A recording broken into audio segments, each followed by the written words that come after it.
చేరువచ్చిన పరిశుద్ధులకు రీతిగా నన్ను ప్రేమతో ఆహ్వానించిన దైవజనులు అన్న ఆనందరావునకు తోటి దైవజనులు అని అందరికీ అదే రీతిగా మరో సహోదరుడికి మన ప్రవీణ్ గారికి రవి గారికి అందరికి కూడా ప్రభునామంలో వందనాలు తెలియజేస్తుంటున్నా. అదే రీతిగా 2025 సంవత్సరము మరి మొదటిసారి మీ మధ్యకు వచ్చటం బట్టి మీకు కూడా నూతన సంవత్సర శుభాకాంక్షలు చెప్పుకోవచ్చా? చెప్పుకోవచ్చా? ఓకే, చెప్పుకోవచ్చండి. Permission grant. నూతన సంవత్సర శుభాకాంక్షలు. Praise the lord. నేను చెప్పరా? ఎనీహౌ చాలా సమయం ఎక్కువైంది. మరి చక్కటి మాటలు విన్నాం. కొన్ని నిమిషాలు మరి ఎప్పుడు వచ్చినా సరే ఈ అంకుల్ గారిని ఆంటీ గారిని జ్ఞాపకం చేసుకునే సమయం అంత ఒత్తిడి అయిపోతూ ఉంటుంది. టైం తక్కువ అయిపోతుంది. చాలా చెప్పాలంటుంది కానీ ఒక మాట కూడా రాదు. ఎందుకంటే ఎక్కడి నుంచి మాట్లాడాలో ఎక్కడ ఎండింగ్ చేయాలో కూడా తెలియదు ఒక రకంగా. సరే, ఈ సందర్భముగా మరి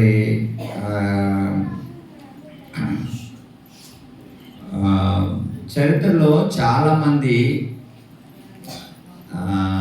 దైవ సేవకురాళ్ళు ఉన్నారు పరిశుద్ధ గ్రంథంలో.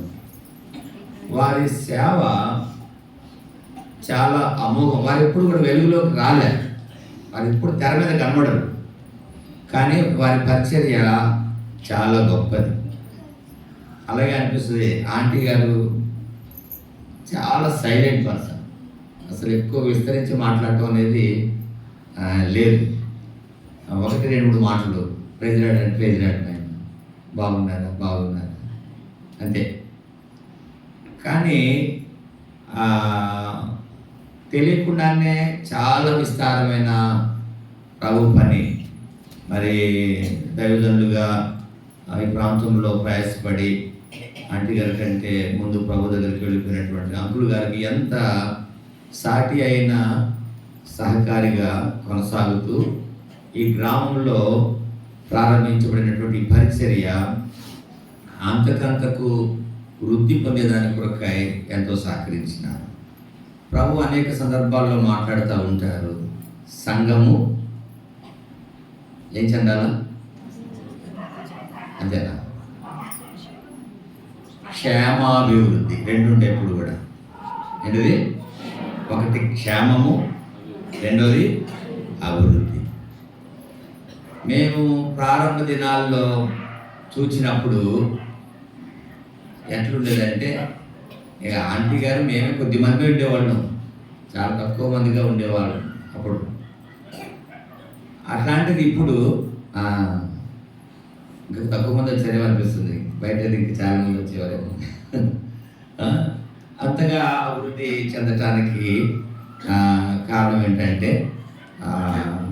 దైవ సేవకులైనటువంటి జీవరత్నం అంకుల్ గారికి ఆంటీ గారి యొక్క సహకారము, అది కుటుంబం, ఈ రీతిగా ఈ సేవ ఈ రీతిగా వృద్ధి చెందటానికి మరి ఇవన్నీ కారణాలు. సరే, ఈ సందర్భంగా కొన్ని మాటలు జ్ఞాపకం చేసి నేను కూడా మరి సాధ్యమైన తక్కువగా మాట్లాడి ముగించడానికి ప్రయత్నం చేస్తాను.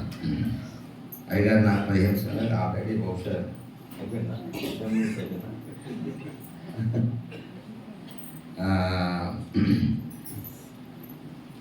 మత్తయి సువార్త పరిశుద్ధ గ్రంథంలో నుండి మత్తయి సువార్త 26వ అధ్యాయము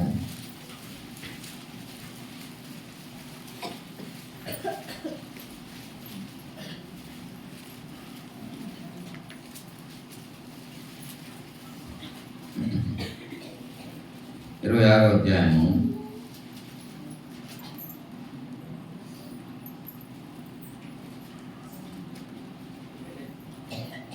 12-13 వచనాలు. ఈమె ఈ అత్తరు నా శరీరం మీద పోసి నా భూస్థాపన నిమిత్తము దీనిని చేసెను. సర్వలోకమందు ఈ సువార్త ఎక్కడ ప్రకటింపబడునో అక్కడ ఈమె చేసినది ఈమె జ్ఞాపకార్థముగా ప్రశంసించబడునని మీతో నిశ్చయముగా చెప్పుచున్నానని వారితో నేను. మరొక మాట జ్ఞాపకం చేసుకుంటాం. 14వ అధ్యాయం మార్క్స్ వార్త.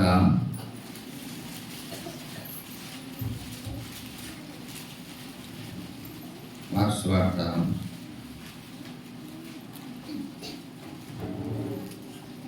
3వ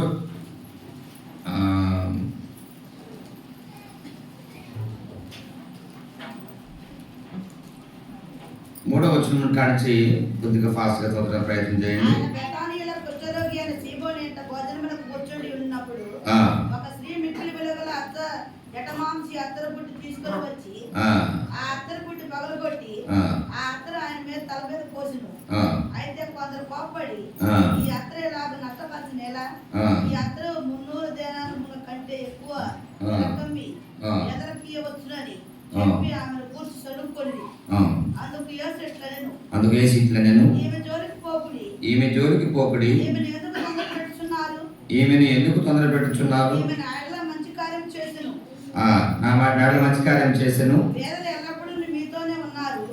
నీకు ఇష్టమైనప్పుడల్లా వారికి మేలు చేయవచ్చును. నేను ఎల్లప్పుడూ మీతో ఉండను. ఈమె తన శక్తి కొలది చేసి నా భూస్థాపన నిమిత్తము నా శరీరమును ముందుగా అభిషేకించును. సర్వలోకములో ఎక్కడ ఈ సువార్త ప్రకటింపబడును అక్కడ ఈమె చేసినది జ్ఞాపకార్థముగా ప్రశంసింపబడునని చెప్పుచున్నాను నేను. యోహాను సువార్త 12వ అధ్యాయము 3వ వచనం చదవండి. అప్పుడు మరియా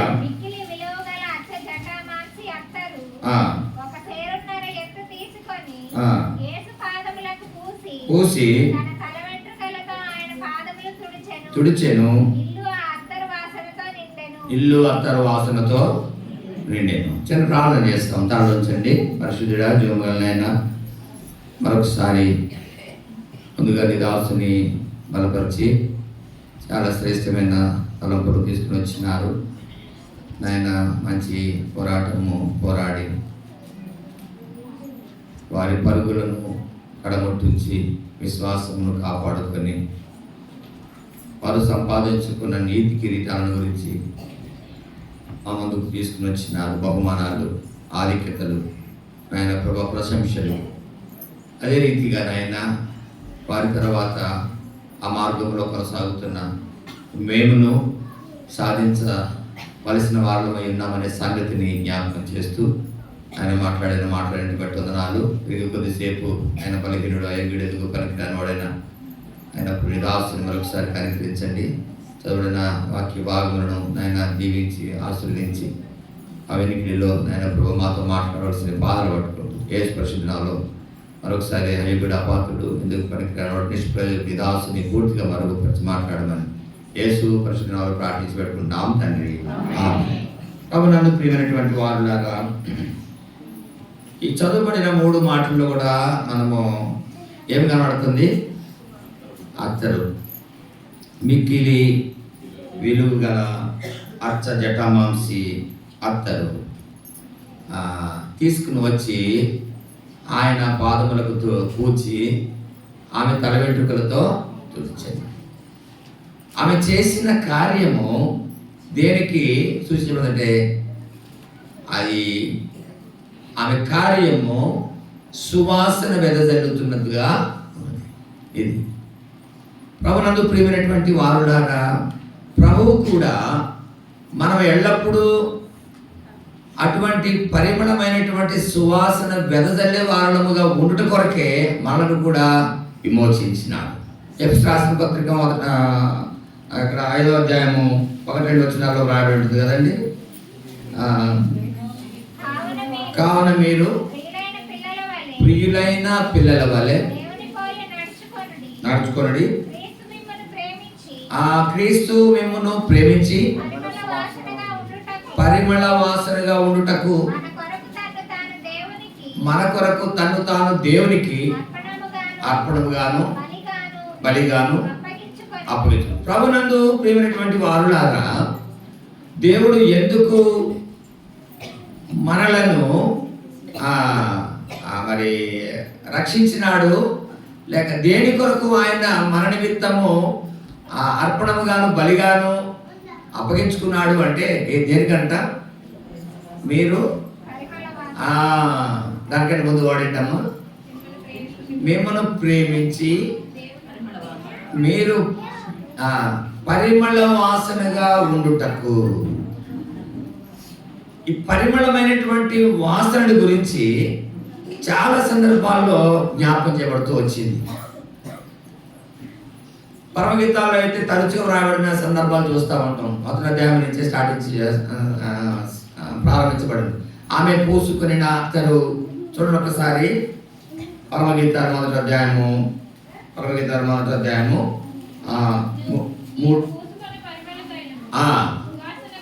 సువాసన గలది,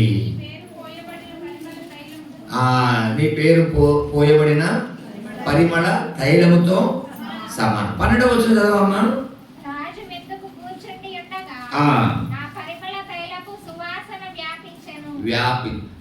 పరిమళ సువాసన వ్యాపించెను. అదే 4వ అధ్యాయంలో కూడా రాయబడి ఉంటుంది. సరే, ఇవన్నీ రిఫరెన్స్లు అవసరం లేదు, కానీ పరిమళ వాసన. దేవుడు ఎందుకు మనలను ప్రేమించి మన కొరకు తన్ను తాను బలిగా అర్పించుకున్నాడు అంటే మనం ఎట్లా ఉండాలంట? ఎలాంటి పరిమళ వాసనగా ఉండాలి? ఎలాంటి పరిమళ వాసనగా ఉండాలి? చూడండి, కొరింథీయులకు రాయబడిన రెండవ పత్రిక 2వ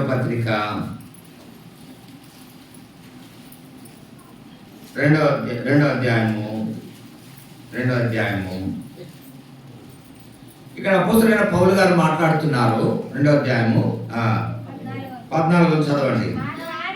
మా ద్వారా ప్రతి స్థలమందును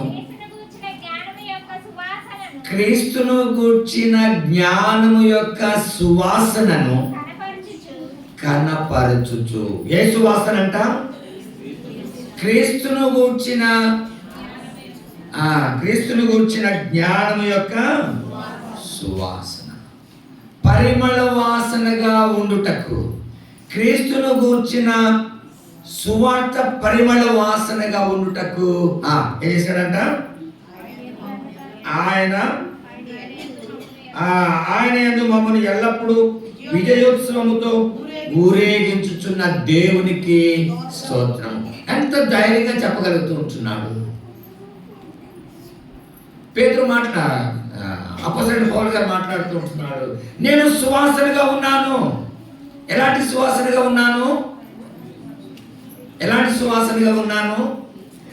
క్రీస్తును గూర్చిన జ్ఞానము యొక్క సువాసన. ఇంకా కిందకి వెళ్ళినట్లయితే ఇంకా కొన్ని మాటలు కనబడతా ఉంటాయి. చూడండి, 15వ వచనము. రక్షింపబడి వారి పట్లను నశించు వారి పట్లను దేవునికి క్రీస్తు సువాసన అయి ఉన్నాము. ఏంటంట? క్రీస్తు సువాసన అయి ఉన్నాము. ఇంకా కిందకి వెళదాము. చూడండి, నశించు వారికి రక్షింపబడి వారికి జీవార్థమైన జీవపు సువాసనగా ఉన్నాము.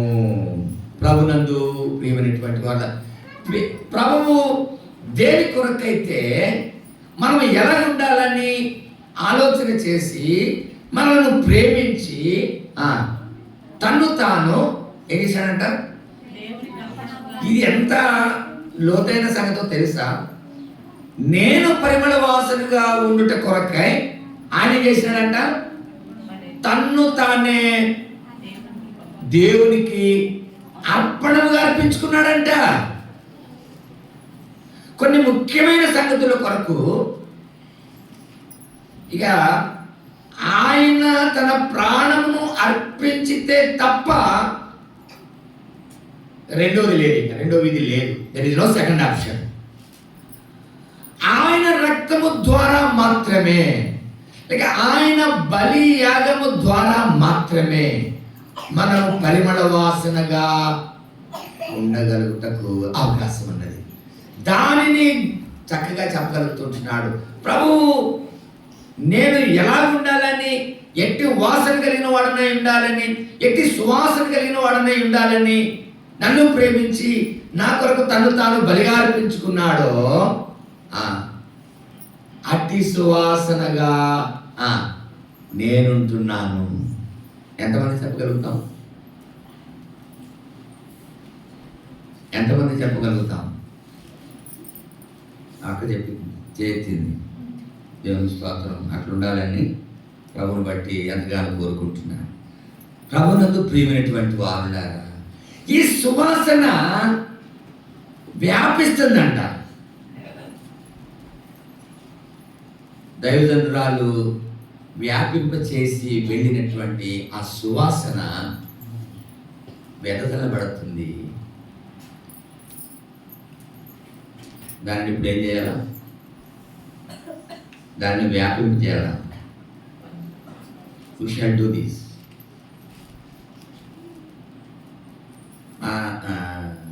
మా నాన్నగారు చనిపోయినప్పుడు మా తిమోతి అంకులను చాలా చేసి కదా పెద్ద ఆయన సమాజ కార్యక్రమానికి వచ్చినాడు. అప్పుడు చాలా ఆవేశంగా వాక్యం చెప్తూ ఒక గేమ్ ఉండేది. అది ఏది మారథాన్ రన్నింగ్ అది ఉంటుంది కదా, అది గేమ్ అట్లాంటిది. కానీ దీనికి ఏంటంటే చాలా లాంగ్ గోల్ ఉంటుంది. ఆ గోలు రీచ్ అవ్వాలి. ఈ రీచ్ అయ్యే రేపులో ఏం జరుగుతుందంటే మొట్టమొదటిగా ఒక అతను దానికి జెండా ఉంటుంది. ఆ జెండా పెట్టుకుని పరిగెడతా ఉంటాడు. ఒక చోటకి వెళ్ళేసరికి అక్కడ కొద్దిగా కలిసిపోతాడు. వెంటనే ఇంకొక వ్యక్తి రెడీ ఉంటాడు, అక్కడ క్యాచ్ చేస్తాడు. అట్లా ఈ గమ్యం వెళ్ళేసరికల్లా దాదాపు మధ్యలో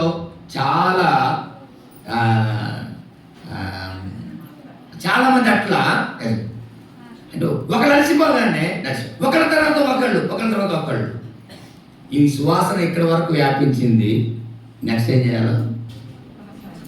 ఎవరున్నారు? నేనున్నానని ఎవరు చేయట్లే. ఇక్కడ వరకు వ్యాపించింది. ఆమె పగలగొట్టిన అతర బుడ్డి ఇప్పటి వరకు వ్యాపించింది. ఇప్పటి నుంచి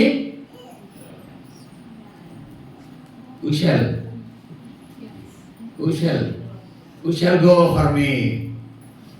ఒక ఆయన అన్నాడు యెషయా 60వ అధ్యాయంలో, నా నిమిత్తం ఎవరు పెడతారు? నేను విడిచిపెట్టినటువంటి పనిని కొనసాగించేది ఎవరు? జరుగుతుంది కదా ఇప్పుడు మళ్ళీ దానికి అంత క్యాన్సల్ పెట్టాలా? జనా ప్రభునందు ప్రియమైనటువంటి వారు ఇప్పుడు దాకా అదే అంటున్నారు. అందుకనే చాలాసార్లు జ్ఞాపకం చేసుకుంటా ఉంటాం మనము.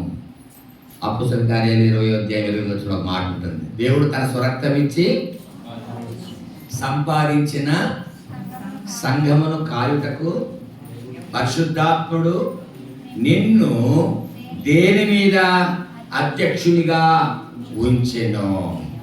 ఆ యావత్తు మన్నను గూర్చియు నీ మట్టుకు నిన్ను గూర్చియు జాగ్రత్తగా ఉండు. ప్రభునందు ప్రియమైనటువంటి వారు, నీకొక బాధ్యత అప్పగించబడింది. ఇప్పుడు నిజమే, ఆ దినాలలో ఎట్లుండేదంటే నడిచేదానికి కూడా ఇబ్బందిగా ఉండే దినాలు అవి. ఈ కుగ్రామంలో ప్రారంభించబడినటువంటి పని ఇంత అందమైనటువంటి రీతిలో పరిమళించిందిగా ఉన్నదంటే దాని వెనక ఆ మౌనముగా తెలియకుండానే వారి చూపులతోనే వారి చల్లని మాటలతోనే సువార్తను ప్రకటించి అనేక మందిని ప్రభు కొరకు సమకూర్చినటువంటి వారు పగలగొట్టినటువంటి ఆ అత్తరుబుడ్డి ఎప్పటి వరకు ఆ వాసన వ్యాపిస్తుంది. ఇప్పుడు ఎవరు వ్యాపిస్తారు?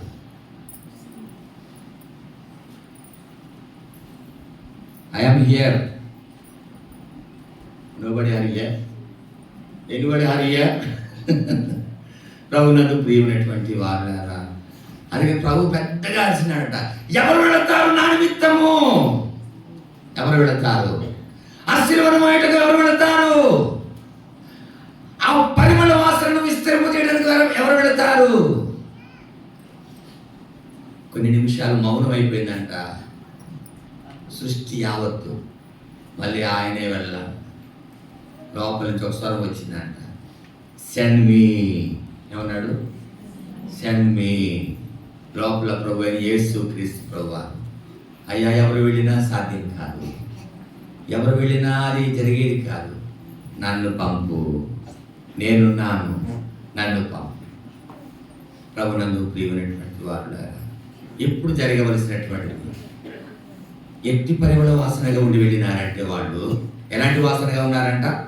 మరొక్కసారి 12వ అధ్యాయము 2వ అధ్యాయము 14లో క్రీస్తుని గురించిన జ్ఞానం యొక్క సువాసన, దేవునికి క్రీస్తు సువాసన.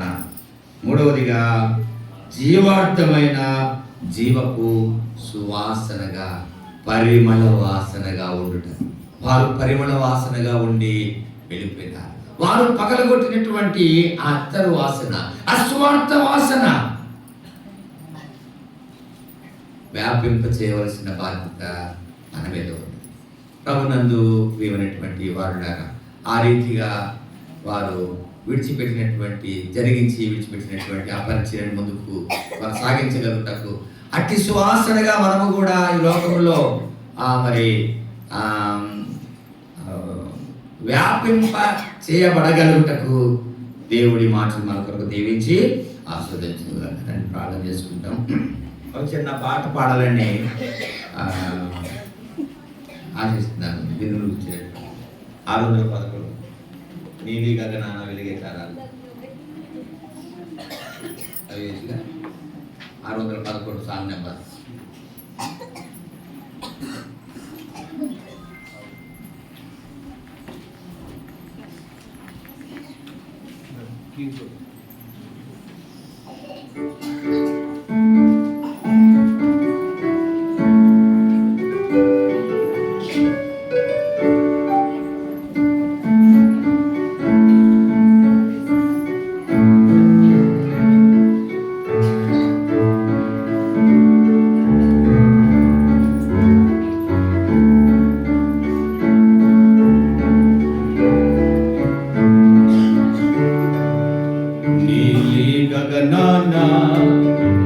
వెలిగే తారాల బోలిలో కాన వెలుగుదం.